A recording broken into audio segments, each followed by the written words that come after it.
আসসালামু আলাইকুম রহমতুল্লাহ। সম্মানিত দর্শক, আশা করি ভালো আছেন। তো আজ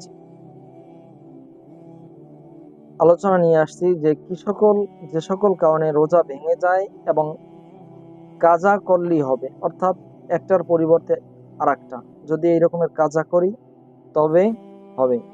এই সকল কারণ কি কি? মানে যে সকল কারণে রোজা ভেঙে যায় এবং কাজা ওয়াজিব হয়, কাফারা নয়। কাজা হলো কি? একটার পরিবর্তে আজকে ভাঙলাম আমি, এই ভাঙার কারণে আরেকটি আমার উপর ওয়াজিব হলো, এইটা হলো কাজা। আর কাফারা হলো যে একটা ভাঙার কারণে লাগাতার 60টা রোজা রাখতে হবে অথবা গোলাম আজাদ করতে হবে। তো কাফারার বিষয়টা পরে আলোচনা করব। এখন যে সকল কারণে রোজা ভেঙে যাবে এবং কাজা ওয়াজিব হয়, এই সকল বিষয় আমরা জেনে নিই। এক নম্বর হলো রোজা কাকে বলে, এইটা আমরা সর্বপ্রথম জানি। আসসাওমু হুয়াল ইমতিনাউ মিনাল আকলি ওয়া শুরবি ওয়াল জিমা। সওম, রোজার শাব্দিক অর্থ, রোজার আরবি অর্থ হলো সওম। আর সওম, রোজা বলা হয় যে খাওয়া পান করা এবং সহবাস থেকে বিরত থাকার নাম হলো রোজা। এগুলো যদি কেউ করে তবে তার রোজা হবে না। চলুন আমরা যে সকল কারণে রোজা ভঙ্গ করলে কাজা ওয়াজিব হয় আমরা জানি। এক নম্বর হলো ইচ্ছাকৃতভাবে বমি করা। একটা হলো বমি মুখে আসছে, বমি করে দিলাম, এর কারণে রোজা ভঙ্গ হবে। এখন বমি আসে নাই, আমি খক খক করলাম বা বিভিন্নভাবে আমি বমি বের করলাম, যদি এটা হয়, এটা হলে তাহলে আমার রোজা ভঙ্গ হয়ে যাবে, আমার কাজা ওয়াজিব হবে যদি আমি ইচ্ছাকৃতভাবে বমি করি। আর বললাম তো, যদি বমি এমনিতে আসে, স্বাভাবিকভাবে বমি হয়, তবে রোজার কোনো ক্ষতি হবে না। এরপরে বমির বেশিরভাগ ইচ্ছাকৃতভাবে বমি আসছে, বমির বেশিরভাগ মুখে আসার পর তা গিলে ফেলা। ইচ্ছাকৃতভাবে বমি আসছে, আসার পরে উম এইটা মুখে আসছে, মুখে আসার পরে আমি এটা মুখে জমা করে গিলে ফেললাম, যে আমার রোজা ভেঙে যাবে, তো আমি এই বমিটা গিলে ফেলি, তাহলে রোজা ভাঙা, তবেই রোজা ভঙ্গ হয়ে যাবে। এই জন্য যদি বমি আসে আমি বমি করে দিব, আর ইচ্ছাকৃতভাবে তো বমি করবোই না। আর বমি যদি অধিকাংশই যদি গিলে ফেলে তবে তার রোজা ভঙ্গ হবে। কিন্তু যদি দেখা যায় তার বমি হয়েছে ধরেন 100 গ্রাম, 100 গ্রামে সে 80 গ্রাম নিচে পড়ে গেছে, অল্প সে গিলছে, তবে তার রোজা ভঙ্গ হবে না। তৃতীয় নম্বর হলো মেয়েদের যদি মাসিক শুরু হয় বা সন্তান প্রসবের ঋতুস্রাব হয়, এইগুলো যদি হয়, যে মাসিক হয় বা হায়েজ আর নেফাস, এইটা যদি হয়, মাসিক যদি কারো শুরু হয়ে যায় তবে তার রোজা তো ভেঙে যাবে।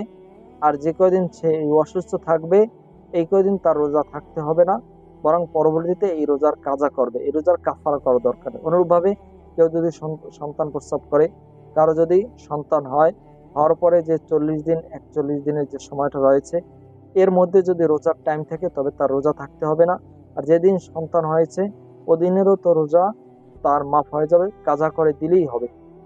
আরেকটা হলো রোজা ভঙ্গের কারণে ইসলাম ত্যাগ করলেও রোজা ভেঙে যাবে। কেউ ইসলাম ত্যাগ করে অন্য ধর্মে হঠাৎ করে গেল, যাওয়ার কারণে তার রোজা ভেঙে যাবে। এবারে যাওয়ার পরে সে দেখলো যে সে অনুতপ করলো, সে তওবা করলো, তওবা করার পরে সে আবার ইসলামে ফিরে আসলো, তখন তার ওই যে রোজাটা ভাঙলো, সে ওই রোজাটা সে কাজা করে দিবে। আরেকটা হলো রোজা ভঙ্গের কারণ হলো গ্লুকোজ বা শক্তিবর্ধক ইনজেকশন বা সেলাইন দিলে। একটা হলো যদি মানুষের সেলাইন বা ইনজেকশন দেওয়া হয় তবে রোজা ভঙ্গ হয়, এটা আমাদের স্পষ্ট আমরা জানি। স্যালাইন বা ইনজেকশন যেটা তার প্রতিকারের জন্য দেওয়া হয়, কোনো অসুস্থতার জন্য দেওয়া হয়, তবে এর কারণে তার রোজা ভঙ্গ হবে না। কিন্তু এই যদি ইনজেকশন বা স্যালাইন এটা যদি গ্লুকোজ জাতীয় হয় বা শক্তিবর্ধক, এগুলো দিলে শরীরের মধ্যে শক্তি আসবে, তবে রোজা ভঙ্গ হয়ে যাবে, তার কাজা দিতে হবে, এইটার পরিবর্তে আরেকটি রোজা রাখবে রোজার মাসের পরে। তো এটা যদি গ্লুকোজ বা শক্তিবর্ধক ইনজেকশন হয়, কিন্তু যদি তার অন্য কোনো রোগ থাকে, সেটা প্রতিকার করার জন্য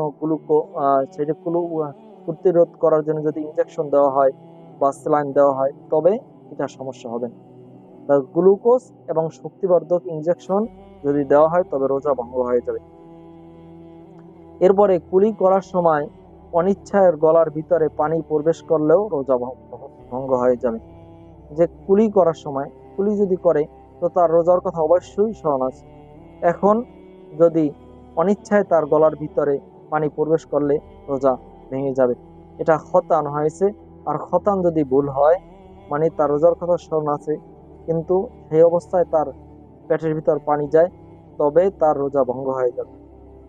এরপরে হলো প্রস্রাব পায়খানা রাস্তা দিয়ে ওষুধ বা অন্য কিছু শরীরে প্রবেশ করালে, পিছনের রাস্তা দিয়ে, প্রস্রাবের রাস্তা দিয়েও হতে পারে বা পায়খানার রাস্তা দিয়েও হতে পারে, কোনো কিছু শরীরের ভিতরে প্রবেশ যদি করায়, যেমন পানি প্রবেশ করায়, অনেকের হয়তো মলদার ঢিলা থাকতে পারে, যার কারণে সে পানিতে নামার পরে তার পেটের ভিতরে যদি পানি যায়, দেখা যায় এইটাও কিন্তু তার পেটে গেছে অন্য কোনো ভাবে। তো প্রস্রাব পায়খানার রাস্তা দিয়ে ঔষধ বা অন্য কিছু প্রবেশ করলে, ঔষধ প্রবেশ করালেও হবে। কিন্তু এরপরটা হলো, এখন আরেকটা কথা হলো যে রোজাদার নিজে খায় নাই, কেউ জোর করে তাকে খাওয়াইছে, তখন কি হবে? রোজা থাকা অবস্থায় যদি নিজে খায় ইচ্ছাকৃত হয়, তবে তো তার কাফারা ওয়াজিব হবে। কাফারা মানে হলো তার লাগাতার 60টি রোজা রাখতে হবে। কিন্তু নিজে খায় নাই, অন্য কেউ যদি তাকে খাওয়ায় জোর করে, তবে তার কাজা ওয়াজিব হবে, ওই রোজাটা ভেঙে যাবে। আর একটা হলো, রাত অবশিষ্ট আছে মনে করে সুবে সাদিকের পর পানাহার করলে, মনে করলো যে হ্যাঁ রাতের সময় আছে, ওর নাম কি, সেহারির সময় আছে, এরপরে সে খাচ্ছে খাচ্ছে, এরপরে দেখলো যে সে সে শবে সাদেকের পরে খাচ্ছে, মানে শবে সাদেক উঠার পরে খাচ্ছে, টাইম ওভার হয়ে যাওয়ার পরে সেহারির টাইম, তো তার কাজা ওয়াজিব হবে, কাফার ওয়াজিব হবে না। আরেকটা হলো যে ইফতারের সময় হয়েছে ভেবে সূর্যাস্তের আগে ইফতার করলে, যদি ইফতারের সময় হচ্ছে, সে ভাবছে যে ইফতারের সময় হয়েছে কিন্তু ইফতারের সময় হয়নি, সে মনে করছে সূর্য অস্ত গিয়েছে কিন্তু অস্ত যায়নি, এই অবস্থায় যদি সে খাইলে তার রোজা, সে ইফতার করলে তার রোজা ভেঙে যাবে। আর মুখ ভরে বমি করলে, যদি স্বাভাবিকভাবে মুখ ভরিয়ে যদি কেউ বমি করে, তবেও রোজা ভঙ্গ হয়ে যাবে। মানে মুখ ভরে করতে হবে, অল্প হোক তবে রোজা ভঙ্গ হবে না। এরপরে হলো ভুলবশত কোনো কিছু খেয়ে রোজা ভেঙে গেছে ভেবে ইচ্ছে করে আরো কিছু খেলে। একটা হলো ভুলবশত কেউ যদি খায়, কোনো মনেই থাকে না, তখন তো তার রোজা ভঙ্গ হবে না। কিন্তু ভুলবশত খাওয়ার পরে এই মনে করলো যে আমার রোজা ভেঙে গেছে, এরপরে সে খেলো, তবে তার রোজা ভেঙে যাবে এবং তার কাজা অবশ্যই ওয়াজিব হবে। তো আরো যে সকল কারণ রয়েছে এগুলো আমরা জেনে রাখি, আমাদের কাজে লাগবে। এরপরে হলো বৃষ্টির পানি মুখে পড়ার পর তা খেয়ে ফেললো, যে বৃষ্টির পানি সে গড়াইয়ে মুখে পড়ছে, তো সেও সুন্দরভাবে খেয়ে ফেললো, যদি এরকমের হয় তবেও রোজা ভেঙে যাবে। কান বা নাক দিয়ে ঔষধ প্রবেশ করালে, এক হলো কান এবং নাক, এগুলোর সাথে সরাসরি পেটের সাথে সম্পর্ক, গলার সাথে সম্পর্ক, যে কান নাকে ঔষধ যদি দেওয়া হয় সাথে সাথে সেটা পেটের ভিতরে চলে যায়, সুতরাং কান বা নাক দিয়ে ওষুধ প্রবেশ করালেও রোজা ভেঙে যাবে। সুতরাং কানের ড্রপ, নাকের ড্রপ, এই যুগগুলো যদি দেওয়া হয় তবে রোজা ভেঙে যাবে। আর হলো জিহ্বা দিয়ে দাঁতের ফাঁক থেকে ছোলা পরিমাণ কোনো কিছু বের করে খেয়ে ফেললে, যে জিহ্বা দিয়ে দাঁতের ছোলা বুট, যে ছোলা পরিমাণ মানে ছোলা বুট যে আছে, এইটার পরিমাণ কোনো কিছু দাঁতের ভিতর ছিল বা দাঁতের ভিতর গর্ত ছিল, এখন জিহ্বা লাড়াতে লাড়াতে দেখা গেছে বের হয়ে গেল, বের হয়ে যাওয়ার পরে সে এগুলোকে সে গিলে ফেললো, তো যদি গিলে ফেলে তবে তার রোজা ভঙ্গ হয়ে যাবে। আর একটা হলো, এখন যদি এই যে বুট পরিমাণ থেকে কম হয় তবে রোজা তার ভঙ্গ হবে না, আর যদি বুট পরিমাণ হয় তবে রোজা ভেঙে যাবে এবং তার কাজা অজীব হবে। অল্প বমি মুখে আসার পর ইচ্ছাকৃতভাবে তা গিলে ফেললে, এটা তো বললামই। রোজা স্মরণ থাকা অবস্থায় অজুতে কুলি বা নাকে পানি দেওয়ার সময় ভেতরে পানি চলে গেলে, এটা ফতুয়ায় স্বামী এবং ফতুয়ায় আলমগীরিতে এই মাসালাগুলো স্পষ্টভাবে বর্ণিত রয়েছে। সুতরাং আমাদের সকলকে অবশ্যই এগুলো জেনে থাকতে হবে এবং এগুলো মেনে চলার চেষ্টা করতে হবে। আল্লাহ পাক রব্বুল আলামিন আমাদেরকে তৌফিক দান করুক। আমিন। আসসালামু আলাইকুম ওয়া রাহমাতুল্লাহি ওয়া বারাকাতুহু।